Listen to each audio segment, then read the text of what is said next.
I used to think the most expensive thing at my wedding was the dress. The lace was imported. The beads were hand-stitched. The train alone cost more than my rent for a year. But none of that compared to the weight of the truth I discovered that day. Because the man who paid for my wedding knew everything. That morning, I stood in front of the mirror while they tightened my corset and fixed my veil. Everyone around me was smiling. My mother cried softly and called me lucky. My friends laughed and argued over makeup. The room smelled like perfume and fresh flowers. I smiled back, but my hands wouldn't stop shaking. I told myself it was normal. Brides get nervous. Brides feel overwhelmed. Still, one question refused to leave my mind. Why him? Why was the quiet man who had helped me since my parents died paying for everything? The venue, the food, the music, the dress. Every invoice carried his name. When I asked him why, he only said I deserved a beautiful beginning. I didn't know then that some beginnings are beautiful because they're built on silence.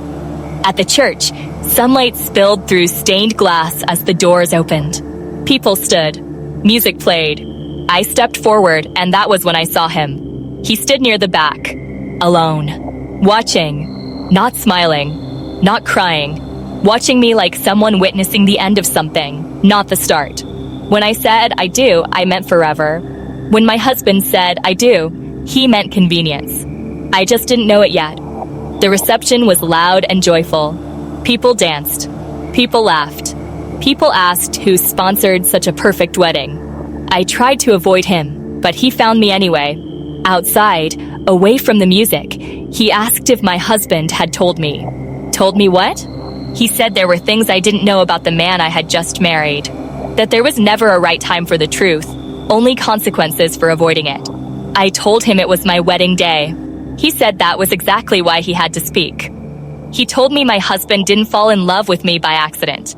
He said I was selected. The word shattered something inside me. Selected because I was clean, quiet, believable. A woman with no scandals, no enemies. He told me my husband had stolen money years ago. A lot of it. From people who don't forgive. That he needed a new life, a new identity, and a wife who made everything look real. I tried to deny it. Tried to argue. Then he asked if I truly believed my parents' accident had been random. That was when my world tilted. He told me he had helped my husband disappear. That he had paid for my wedding not to control me, but to prepare me. Because once the truth surfaced, I would need a way out. He said he paid for my wedding so I would never feel trapped. I walked back into the hall with a smile on my face and a storm in my chest. My husband held me close while we danced, unaware that everything he built was already slipping away. That night, as he slept, I opened the document I had signed that morning without reading. The second page. The power of attorney. Everything tied to his new identity had been transferred to me. I hadn't been the victim. I had been the ending. When the call came the next day and his accounts were frozen, he collapsed in front of me, confused and terrified. He asked how this happened. I told him the truth. The man who paid for my wedding knew everything. And now, so did I. I packed my bags and walked away without shouting, without revenge, without regret. Because sometimes love doesn't save you, but the truth does. And sometimes the man who pays for your wedding is really paying for your freedom. This is Whisper Tales, where truth waits quietly, and every story leaves a mark.